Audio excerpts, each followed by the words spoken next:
His desire for Otsu died a slow death, for it was closely akin to the hot-blooded temperament without which he would never have gone to Sekigahara or accomplished any of his extraordinary feats. But the real danger lay in the fact that at a certain point all his years of training became powerless against it, and he sank again to the level of a wild, mindless beast. And against an enemy like this, formless and hidden, the sword was utterly useless. Bewildered, perplexed, conscious of the devastating defeat he had suffered, he prayed that the raging waters might bring him back to his quest for discipline. Sensei! Sensei! Jotaro's shouts had become a tearful wailing. You mustn't die! Please don't die! He too had clasped his hands in front of his chest, and his face was contorted as if he too were bearing the weight of the water, the sting, the pain, the cold. Glancing across the river, Jotaro suddenly felt himself go limp. He couldn't make any sense out of what Musashi was doing. Apparently, he was determined to stay under the torrent until he died, but now Otsu, where was she? He was sure she had leaped to her death in the river below. Then, above the sound of the water, he heard Musashi's voice. The words weren't clear. He thought it might be a sutra, but then maybe they were angry oaths or self-recrimination. The voice was full of strength and life. Musashi's broad shoulders and muscular body exuded youth and vigor, as if his soul had been cleansed and was now ready to begin life afresh. Jotaro began to feel that whatever had been wrong had passed. As the light of the evening sun made a rainbow above the falls, he called Otsu and dared to hope that she had left the cliffside simply because she thought Musashi was in no real danger. If she's confident he's alright, he thought, there's nothing for me to worry about. She knows him better than I do, right down to the bottom of his heart. Jotaro skipped lightly down to the river, found a narrow place, crossed it, and climbed up the other side. Approaching silently, he saw that Otsu was inside the hut, huddled on the floor with Musashi's kimono and swords clutched to her bosom. Jotaro sensed that her tears, which she made no effort to hide, were somehow not ordinary tears, and without really understanding what had happened, he felt it was of grave concern to Otsu. After a couple of minutes, he slipped quietly back to where the cow lay in the whitish grass and sprawled out beside her. At this rate, we will never get to Edo, he said. The Abduction. Beyond the pass, the snow on Mount Comer glistened in landslide streaks, while on Mount Ontake, visible through the faintly reddish tree buds, it lay in scattered patches. The light green heralding the growing season seemed to shimmer along the high road and in the fields. Otsu daydreamed. Jotaro was like a new plant, stubborn and hardy. It would take an awful lot to trample him, to keep him down for long. He was growing fast these days. Occasionally she thought she caught a glimpse of the man he would one day be. The line between rambunctiousness and insolence was a fine one, however, and even making allowances for his unorthodox upbringing, Otsu was growing more and more dismayed with Jotaro's behavior. His demands, particularly for food, were unending. Every time they came to a food shop, he stopped dead and wouldn't budge until she had bought him something. After buying rice crackers at Suhara, she vowed this is the very last time, but before they had gone a mile farther, the crackers were gone and he was claiming to be half-starved. The next crisis was only just averted by stopping at a tea shop in Nezame for an early lunch. By the time they had crossed another pass, he was famished again. Look, Otsu, that shop has dried persimmons. Shouldn't we get some just to carry with us? Pretending not to hear, Otsu rode on. When they arrived at Fukushima in Shinano province, a place famous for the variety and abundance of its food products, it was mid-afternoon, about the time they were in the habit of having a snack.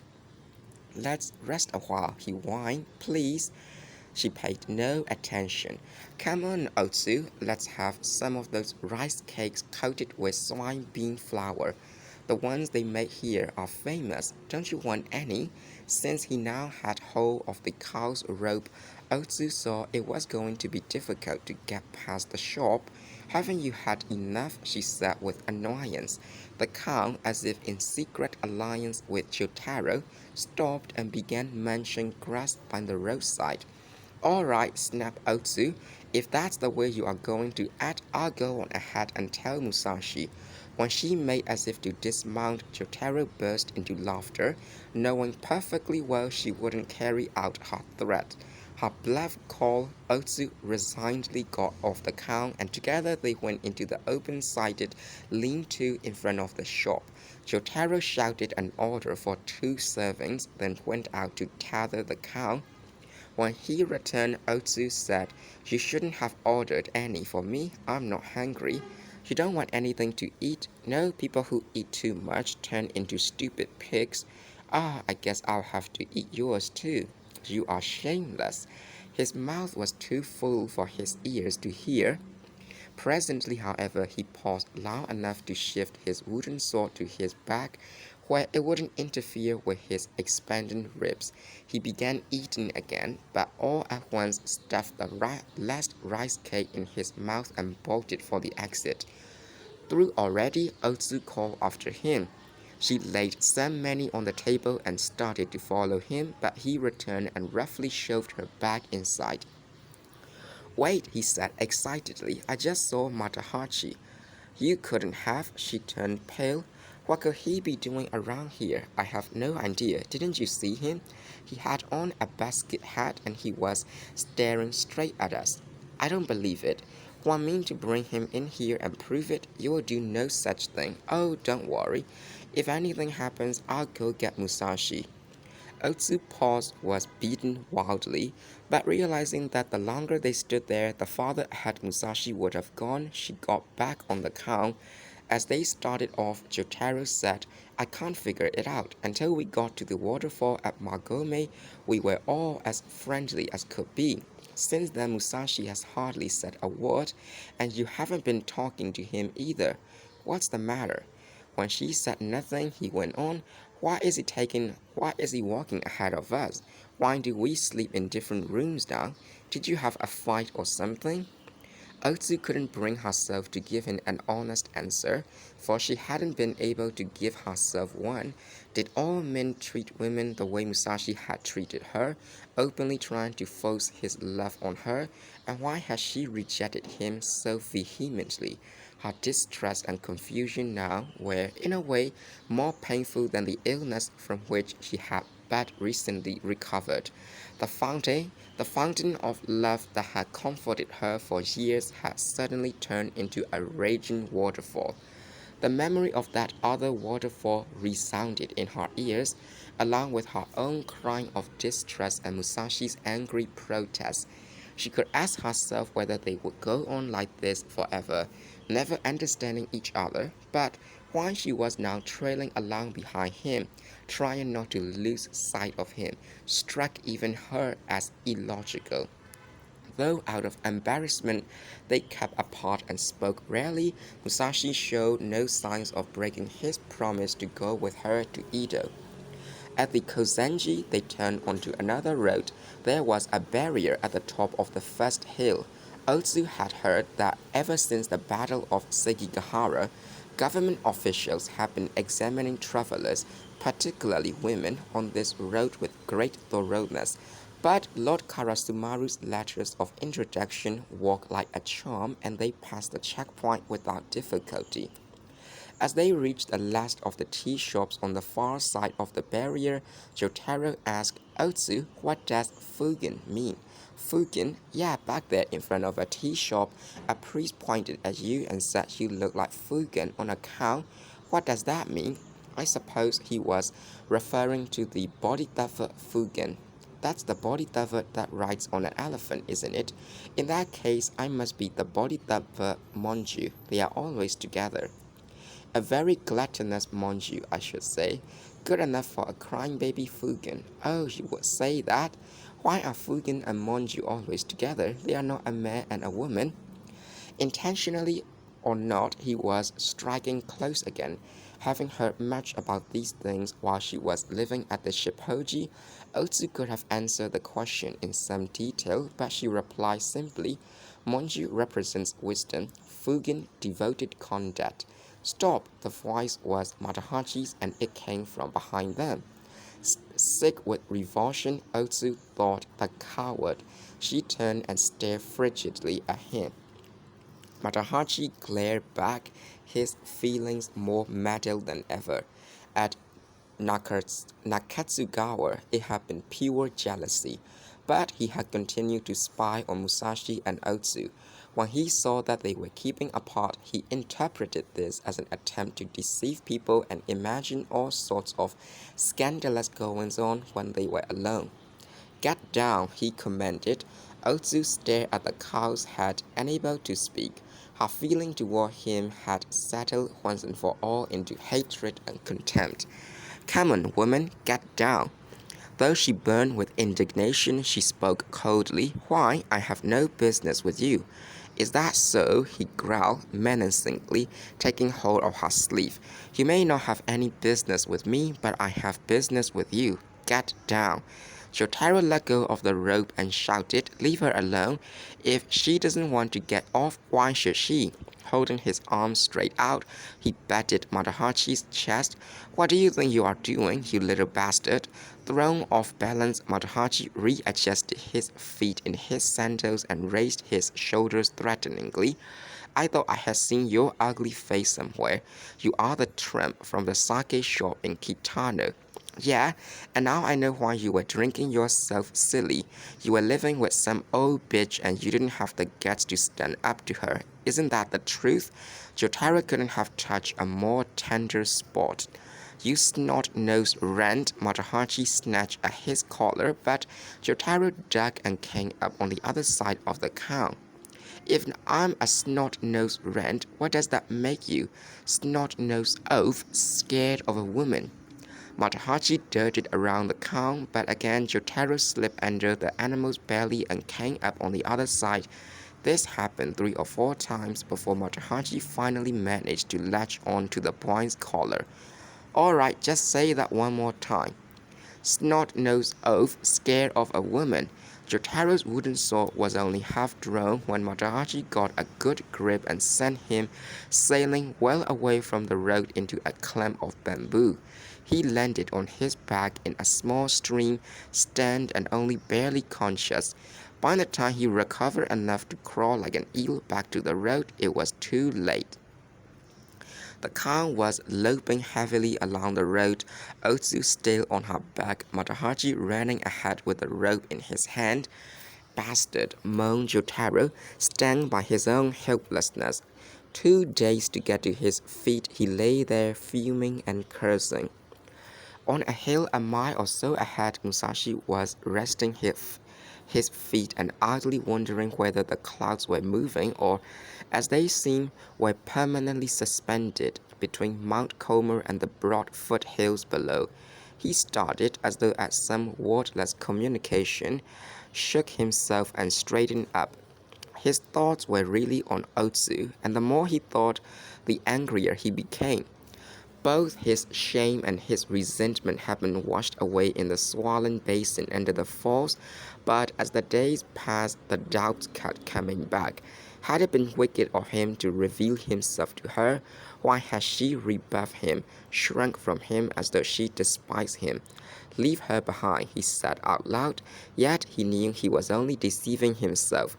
He had told her that when they reached Edo, she could study and what was best for her, while he followed his own path. Implicit in this was a promise for the more distant future. He had left Kyoto with her, he had a responsibility to stay with her. What will happen to me? With two of us, what will happen to my sword? He raised his eyes to the mountain and bit his tongue, ashamed of his pettiness. To look at the great peak was humbling. He wondered what could be keeping them and stood up. He could see the forest a mile back, but no people. Could they have been held up at the barrier? The sun would be setting soon. They should have caught up long ago. Suddenly he felt alarmed. Something must have happened. Before he knew it, he was tearing down the hill so fast that the animals in the field scurried off in all directions. The Warrior of Kiso. Musashi had not run very far when a traveler called to him, "Hey, weren't you with a young woman and a boy before?" Musashi stopped abruptly. "Yes," he said with sinking heart. "Has something happened to them?" Apparently he was about the only person who had not heard the story that was fast becoming common gossip along the high road. A young man had approached the girl, kidnapped her. He had been seen whipping the cow, driving her down a side road near the barrier. The traveler had barely finished repeating the tale before Musashi was on his way. Racing at top speed, he still took an hour to reach the barrier, which had closed at 6, and with it the tea shops on either side. Looking rather frantic, Musashi approached an old man who was piling up stools in front of his shop. "What's the matter, sir? Forget something?" "No, I'm looking for a young woman and a boy who passed here a few hours ago. Would that be the girl who looked like a fugan on a cow?" "That's the one," Musashi answered without thinking.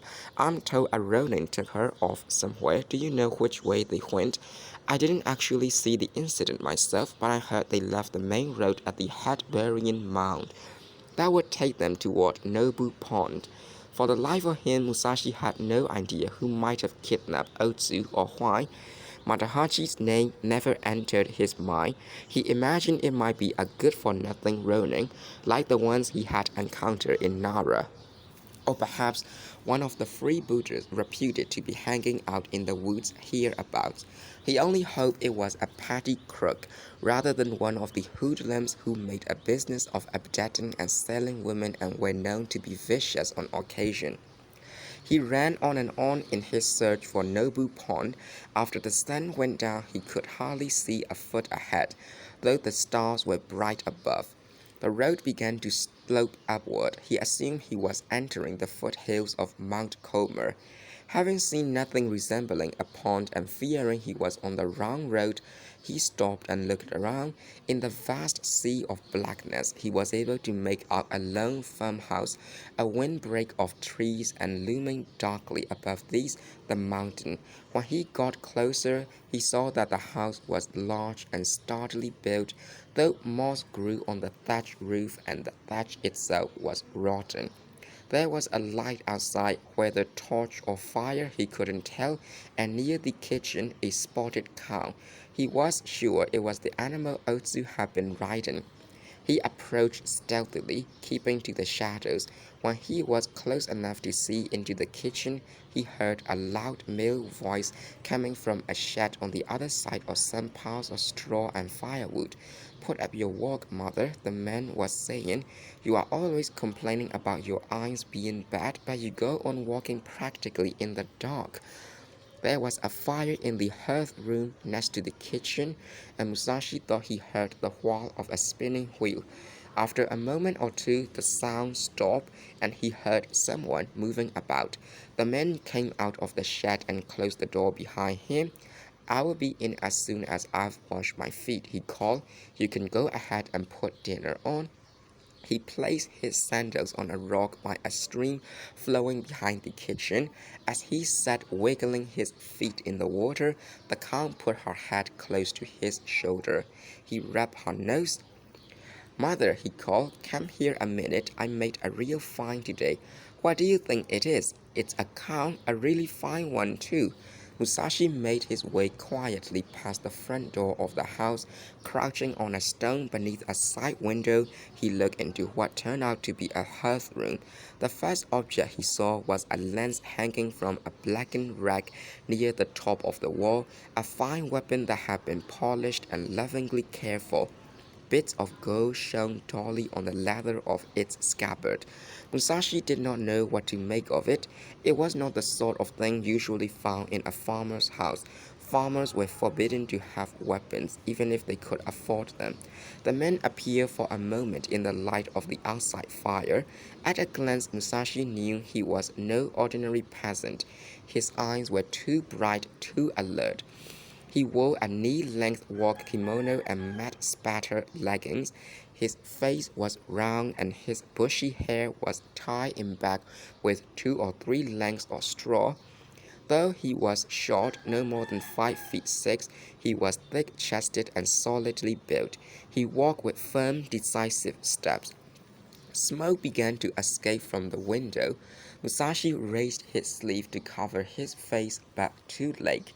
He inhaled a lungful of smoke and couldn't stop himself from coughing. "Who's there?" the old woman called from the kitchen.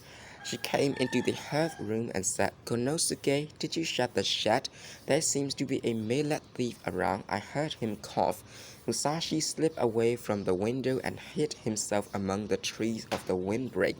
"Where?" shouted Konosuke, striding rapidly from behind the house. The old woman appeared at the little window. "He must be right around here. I heard him cough. I'm sure it's not just your ears. My hearing's in all right. And I'm sure I saw a face at the window. The smoke from the fire must have made him cough."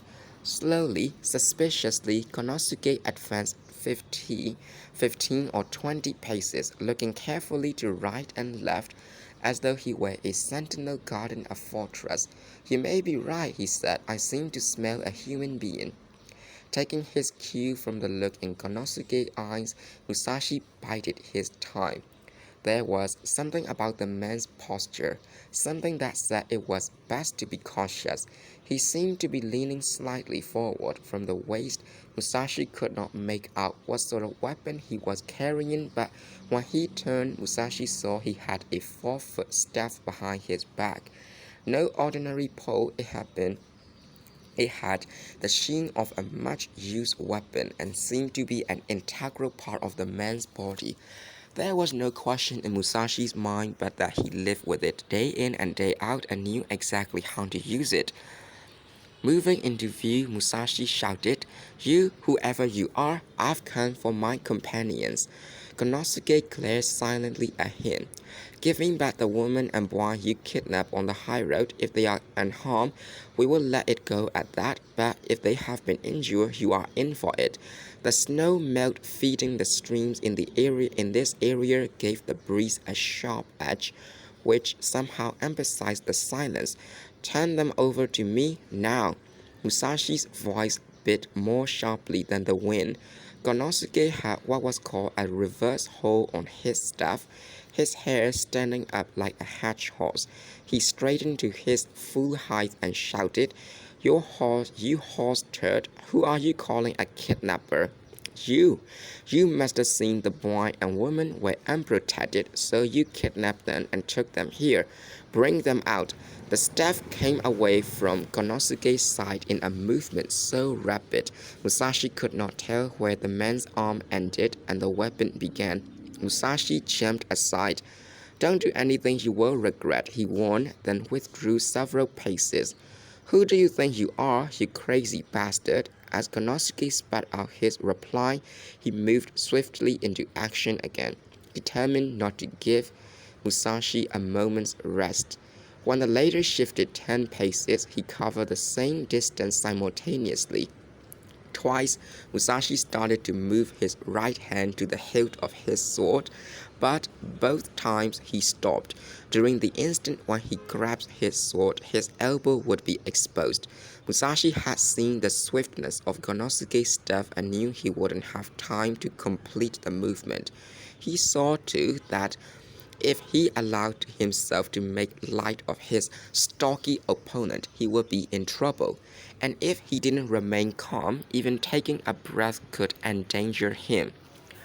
Musashi had yet to size up this enemy, who at the moment had his legs and torso in a splendid stance of the indestructible perfect type.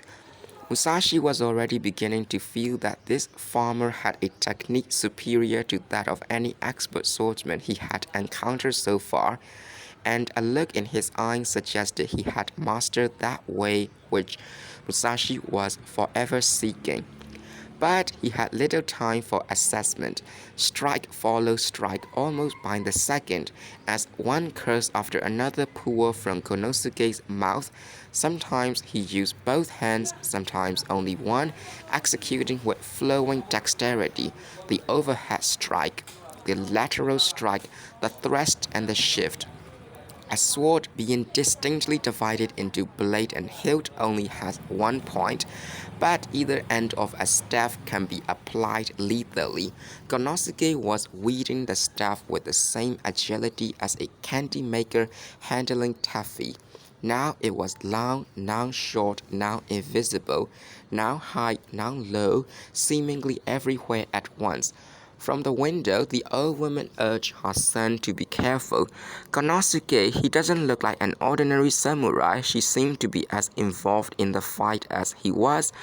Don't worry, the knowledge that she was watching appeared to raise Konosuke's fighting spirit to an even higher pitch. At this point, Musashi dug a blow to his shoulder and in the same movement, slid in close to Konosuke and seized his wrist. The next instant, the farmer was flat on his back, his feet kicking at the stars. "Wait!" shouted the mother, breaking the lattice of the window in her excitement. Her hair stood on end. She seemed thunderstruck to see her son downed. The wild look on her face kept Musashi from taking the next logical step, which would have been to whip out his sword and finish Konosuke off. "All right, I'll wait," he shouted, straddling Konosuke's chest and pinning him to the ground. Konosuke was struggling valiantly to free himself. His legs, over which Musashi had no control, flew in the air, then crashed into the earth as he arched his back. It was all Musashi could do to keep him down. The mother came rushing out the kitchen door, screaming viporously, "Look at you! How did you get into a mess like that?" But she added, "Don't give up, I'm here to help you." Since she had asked Musashi to wait, he expected her to fall down on her knees and beg him not to kill her son, but a glance told him that he was sadly mistaken. She held the lance now unsheathed behind her, but he caught the glint of the blade, and he felt her eyes burning into his back. "Filthy Ronin," she cried, "use a tricky throw, will you? You think we are nothing but dumb farmers, don't you?"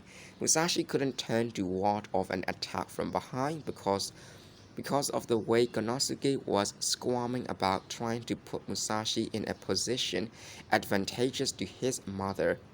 "Don't worry, mother," he said. "I'll make it. Don't get too close. Keep calm," she cautioned. "You mustn't lose to the likes of him. Remember your ancestors, what has happened to the blood you inherited from the great Kakumyo, who fought side by side with the general of Kiso." "I won't forget," yelled Konosuke. No sooner were the words out of his mouth than he managed to raise his head and sink his teeth into Musashi's thigh, at the same time letting go of his staff and striking Musashi with both hands. The old woman chose this moment to level the lance at Musashi's back. "Wait!" shouted Musashi. They had reached a stage where settlement seemed possible only through the death of one of them. If Musashi had been absolutely sure that by winning he could free Otsu and Jotaro, he would have pressed on. Now it seemed the better part of valor to call a halt and talk things over. He turned his shoulders toward the old woman and told her to put down the lance. "What should I do, son?"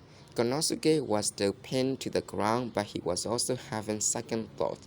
Perhaps this Ronin had some reason to think his companions were here. There was no sense in risking death over a misunderstanding. Once they had disentangled themselves, it took only a few minutes to make it clear that it was all a mistake. The three of them repaired to the house and the blazing fire. Kneeling by the hearth, the mother said, "Very dangerous to think that there was no cause for a fight to begin with." As Konosuke prepared to take his place beside her, she shook her head. "Before you sit down," she said, "take the samurai all through the house so that he can be satisfied that his friends aren't here. Then to Musashi, I want you to look carefully and see for yourself." "That's a good idea," agreed Konosuke. "Come with me, sir. Examine the house from top to bottom." "I dislike being suspected of kidnapping." Already seated, Musashi declined. "It's not necessary. From what you've told me, I'm sure you had nothing to do with the kidnapping." "Forgive me for accusing you. I was partly to blame," Konosuke said apologetically. "I should have found out what you were talking about before I lost my temper." Musashi then asked somewhat hesitantly about the cow, explaining that he was quite sure it was the one he had rented in Sator. "I just happened to find her," replied Konosuke. "This evening I was down at Nobu Pond netting loaches, and on my way home I saw the cow with one leg sank in the mud. It's swampy down there. The more she struggled, the deeper she sank. She was raising an awful rumpus, so I pulled her free. When I asked around the neighborhood, she didn't seem to belong to anyone, so I thought a thief must have stolen her and later abandoned her. A cow's worth about half a man on a farm, and this is a good one, with a young adder." Konosuke laughed. "I sort of decided that heaven must have sent the cow to me because I'm poor and can't do anything for my mother without a little supernatural help. I don't mind giving the animal back to her owner, but I don't know who that is." Musashi noted that Konosuke told his story with the simple, straightforward honesty of a person born and brought up in the country. His mother became sympathetic. "I'm sure this Ronin's worried about his friends," she said. "Eat your dinner and take him to look for them. I only hope they are somewhere near the pond. The hills are no place for strangers. They are full of bandits who will steal anything, horses, vegetables, anything. This whole business sounds like some of their work." The breeze would begin as a whisper, mushroom into a violent gust, then roar through the trees and raise havoc with the smaller plants.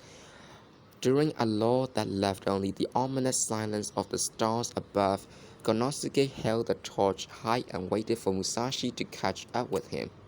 "Sorry," he said, "but nobody seems to know anything about them. There's just one more house between here and the pond. It's behind those woods over there. The owner farms the owners the owner farms part of the time and hence the rest. If he can't help us, there's nowhere else to look. Thanks for going to all this trouble. We've already been to more than 10 houses, so I suppose there's not much hope of their being around here. If we don't find out anything at this next house, let's give up and go back." It was past midnight. Musashi had expected they would at least find some trace of Jotaro, but no one had seen him. Descriptions of Otsu had brought nothing but blank looks and long country pauses. "If it's the walking you are thinking about, that's nothing to me. I could walk all night. Are the women and boys servants of yours? Brother, sister, they are the people closest to me." Each would have liked to ask the other more about himself, but Konosuke lapsed into silence, moved a pace or two ahead, and guided Musashi along a narrow path toward Nobu Pond. Musashi was curious about Konosuke's skill with the staff and how he had acquired it, but his sense of propriety kept him from asking about it. Musing that his meeting the man was due to a mishap and his own rashness, he nevertheless felt extremely grateful. What a misfortune it would have been to miss seeing this great fighter's dazzling technique. Konosuke stopped and said, "You better wait here. Those people are probably asleep, but we don't want to frighten them. I'll go alone and see if I can find out anything." He pointed out the house whose thatched roof seemed nearly buried in the trees.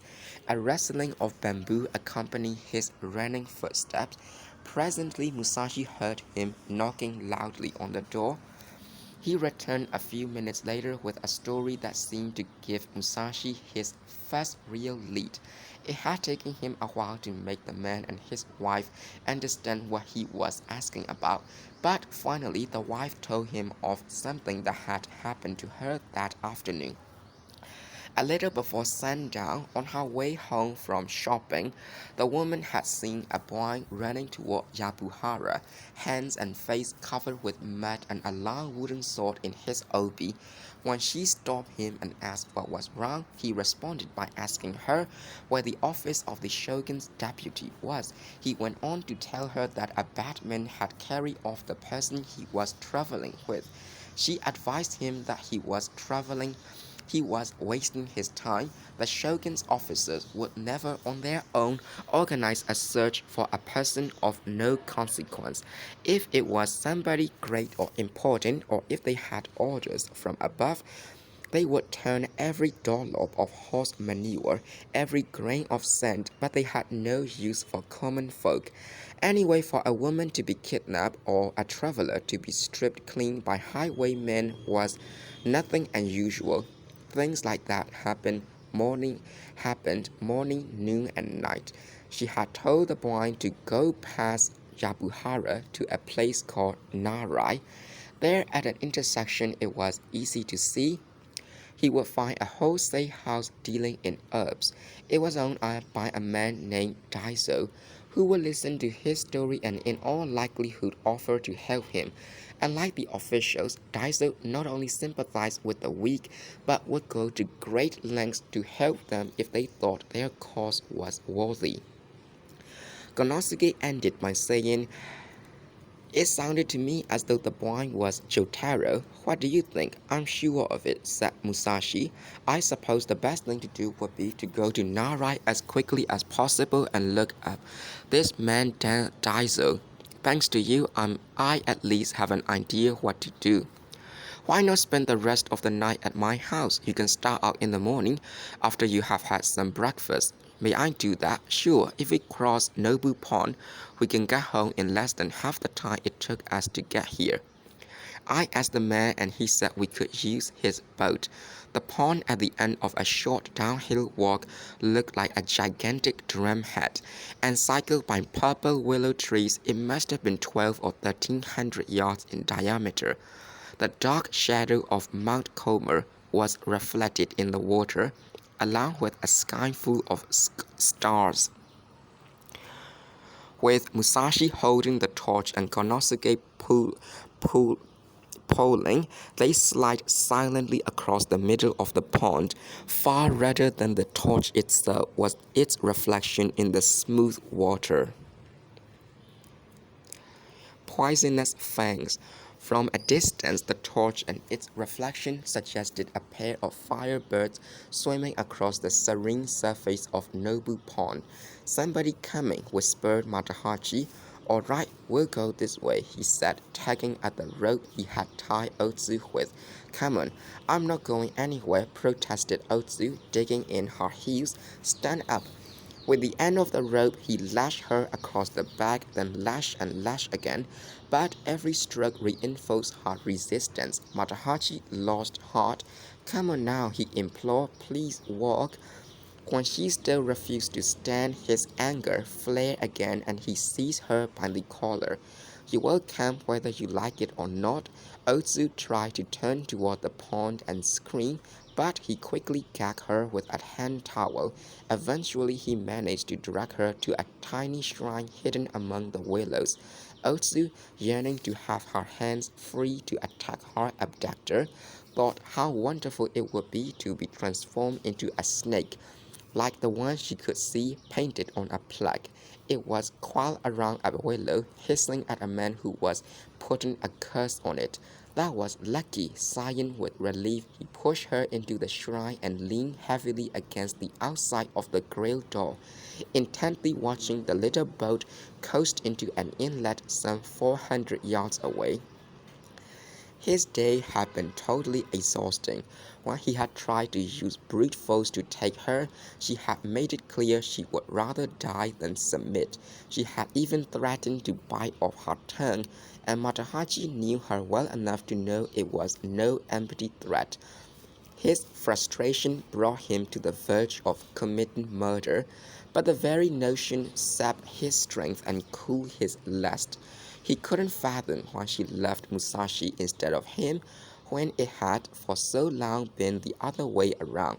Didn't women prefer him to his old friend? Hadn't Oko been immediately drawn to Matahachi when they had first met her? Of course she had. Only one explanation was possible. Musashi was slandering him behind his back.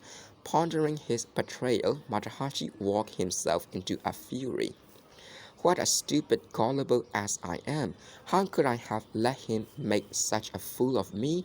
To think I was in tears listening to him talk about undying friendship, about how he treasured it. Huh!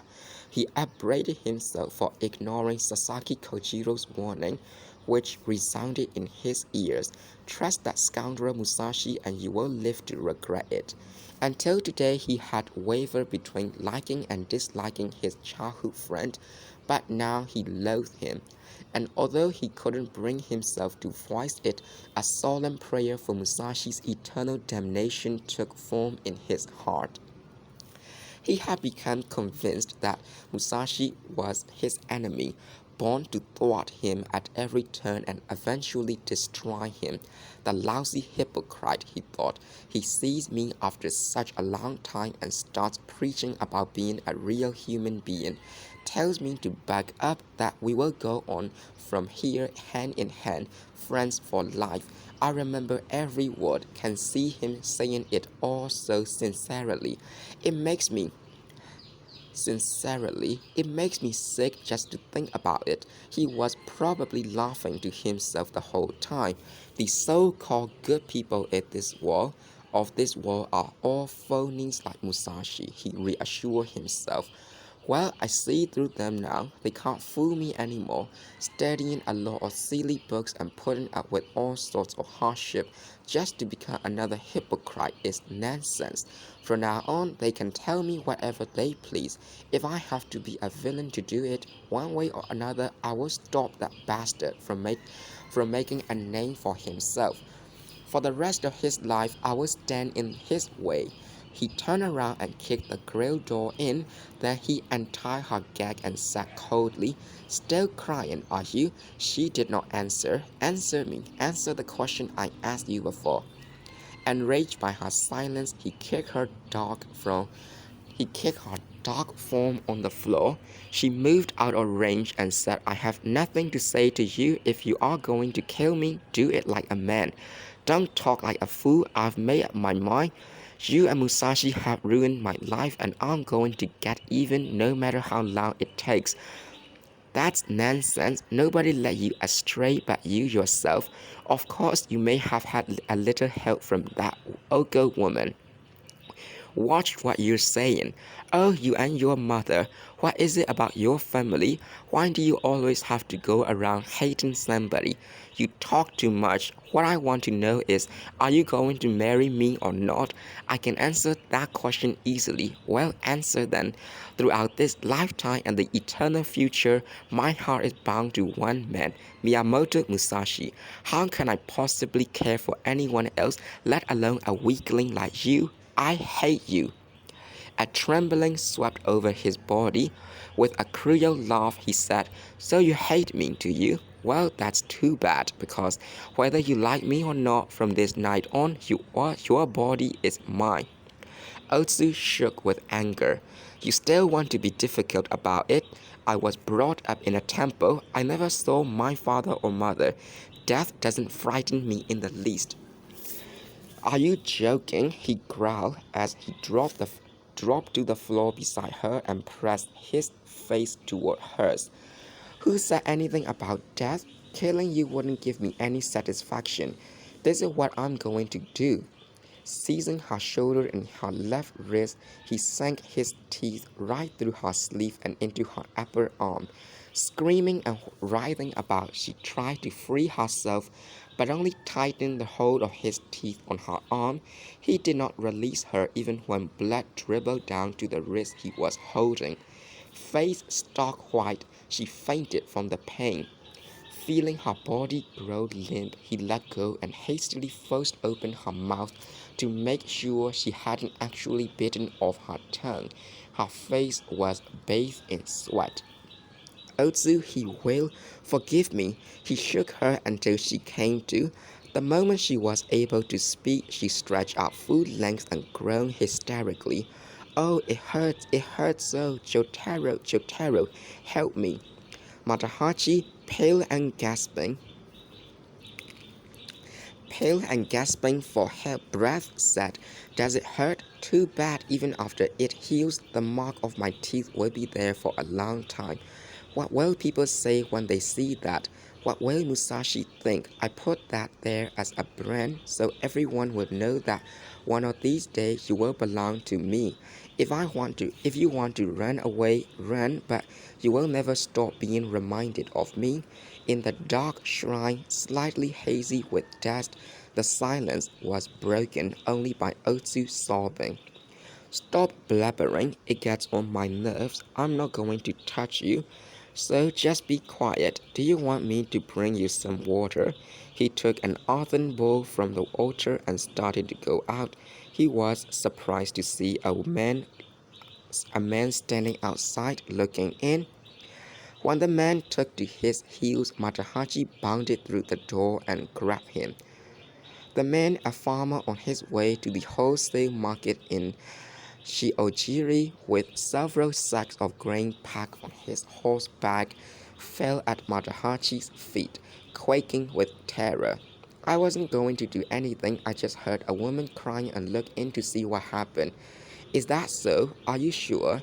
His manner was as stern as a local magistrate's. "Yes, I swear it is. If that's the case, I'll let you off alive. Take those sacks off the horseback and tie the woman on it. Then you will stay with us until I'm through with you." His fingers and played menacingly with his sword hilt. The farmer, too frightened to disobey, did as he was told, and the three of them started off. Matahachi picked up a bamboo stick to use as a whip. "We are going to Edo and we don't want any company. So stay away from the main road," he ordered. "Take a road where we won't run into anybody." "That's very difficult." "I don't care how difficult it is. Take a back road. We will go to Ino and from there to Koshu without using the main highway.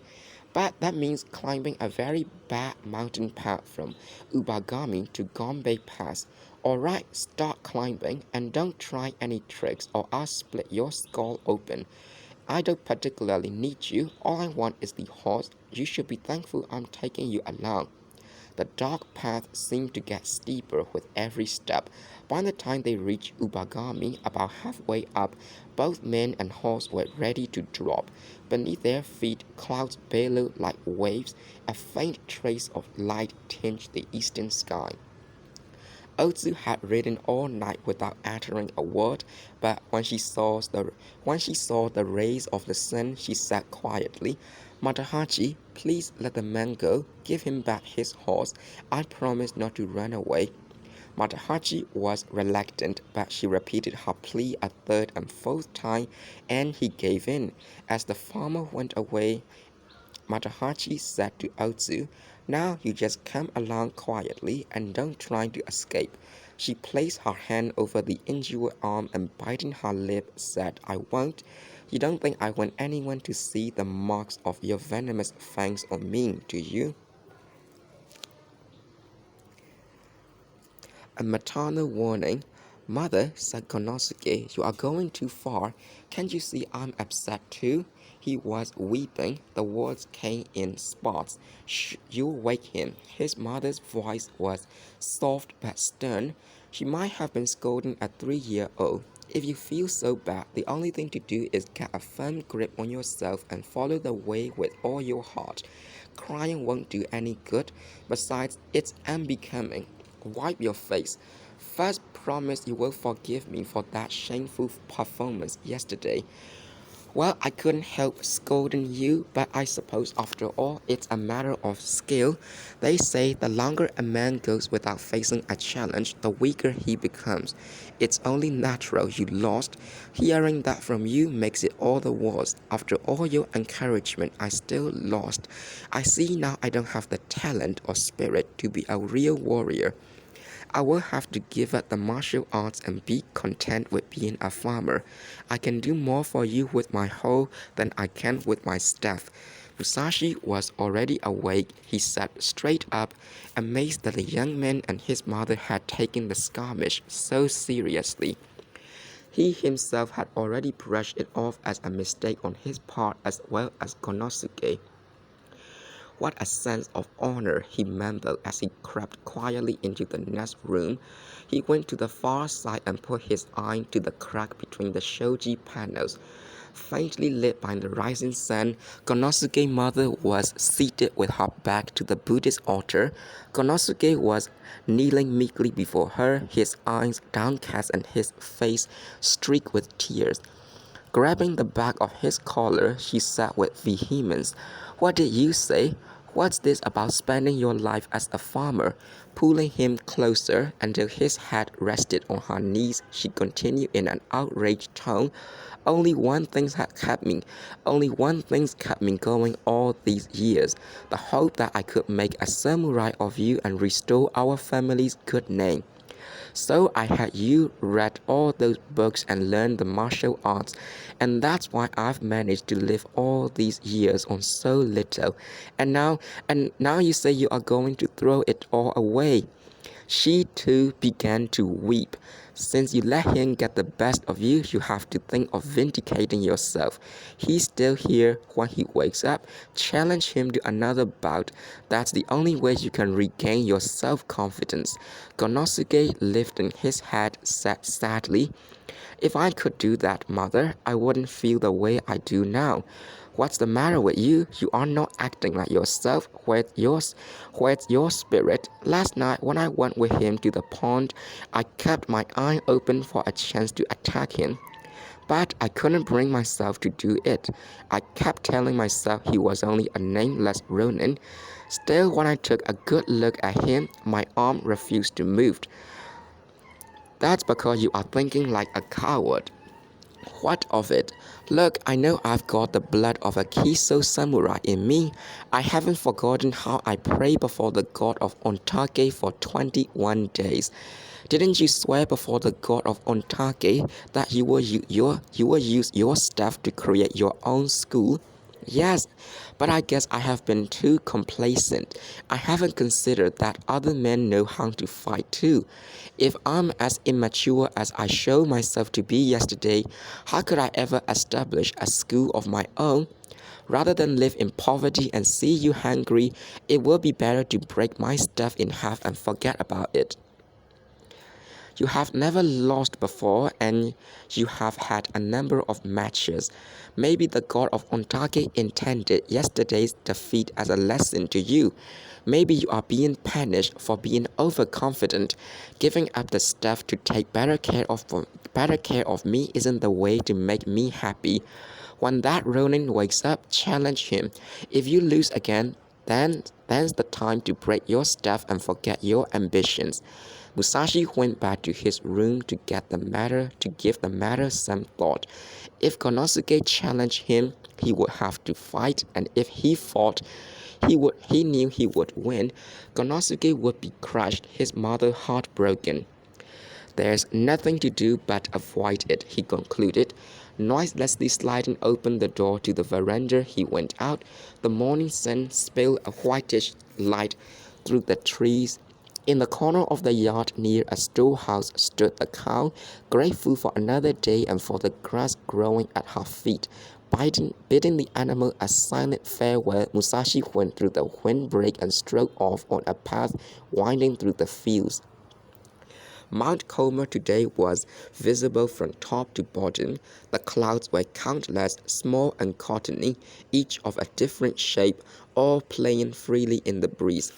Jotaro's young, Otsu frail, he told himself. But there are people who have the goodness of heart to take care of the young and the frail. Some power in the universe would decide whether I find them or not. His spirit, in turmoil since that day at the waterfall, had seemed in danger of losing its way. Now it returned to the path it was meant to follow. On a morning like this, thinking solely of Otsu and Jotaro seemed short-sighted. No matter how important they were to him, he must keep his mind on the way he had sworn to follow throughout this life and into the next. Narai, which he reached a little after noon, was a thriving community. One shop displayed a variety of pelts outside, another specialized in kiso combs, with the intention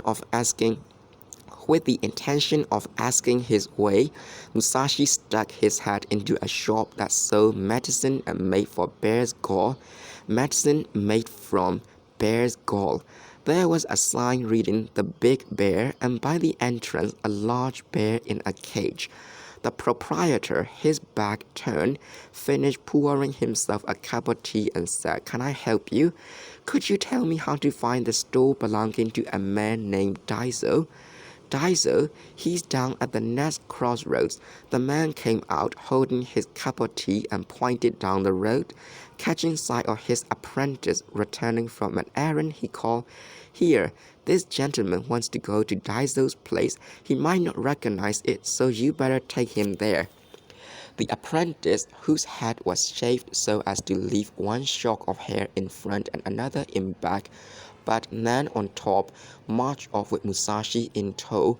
The latter, grateful for the kindness, reflected that Daiso must enjoy the respect of his fellow townsmen. "Over there," said the boy. He pointed at the establishment on the left and immediately took his leave. Musashi, having expected a shop like the ones catering to travelers, was surprised. The grilled display window was 18 feet long, and behind the shop there were two storehouses. The house, which was large and appeared to extend quite a way back from the high wall enclosing the rest of the compound, had an imposing entranceway, now closed. With a certain hesitancy, Musashi opened the door and called, "Good day." The large, dim interior reminded him of the inside of a sake brewery. Because of the dirt floor, the air was pleasantly cool. A man stood in front of a bookkeeper's cabinet in the office, a room with a raised floor covered with tatami. Shutting the door behind him, Musashi explained what he wanted. Before he finished, the clerk nodded and said, "Well, so you've come for the boy." He bowed and offered Musashi a cushion. "I'm sorry to say, you've just missed him. He showed up around midnight while we were preparing for the master's trip. Seems the woman he was traveling with was kidnapped, and he wanted the master to help find her. The master told him he would be glad to try, but he couldn't guarantee anything. If she had been taken by a freebooter or bandit from around here, there would be no problem. Apparently, though, it was another traveler, and he would be sure to stay off the main roads. This morning, the master sent people out to look, but they didn't find any clues. The boy broke down when he heard that, so the master suggested he come along with him. Then they could look for her on the way, or they might even run into her. They might even run into you." The boy seemed eager to go, and they left shortly after that. "I guess it's been about 4 hours now. What a shame you missed them." Musashi was disappointed, though he wouldn't have been in time even if he had started earlier and traveled faster. He consoled himself with the thought that there was always tomorrow. "Where's Daiso going?" he asked. "It's hard to say. We don't run a shop in the ordinary sense. The herbs are prepared in the mountains and brought here. Twice a year, spring and fall, the salesmen stock up here and go out on the road. Since the master doesn't have much to keep him busy, he often takes trips, sometimes to temples or shrines, sometimes to hot spring resorts, other times to places famous for their scenery. This time, I suspect he will go to the Zenkoji, travel around Echigo a while, and then go on to Edo. That's only a hunch, though. He never mentioned where he was going. Wouldn't you like some tea? Musashi waited impatiently, ill at ease in such surroundings, while fresh tea was fetched from the kitchen. When the tea arrived, he asked what Daiso looked like. Oh, if you see him, you will recognize him right off. He's 52 years old, quite robust, looks strong too, squarish, ready face with a few pock marks. There's a balding spot on his right temple. How tall is he? About average, I would say. How does he dress? Now that you ask, I imagine that's the easiest way to recognize him. He's wearing a striped Chinese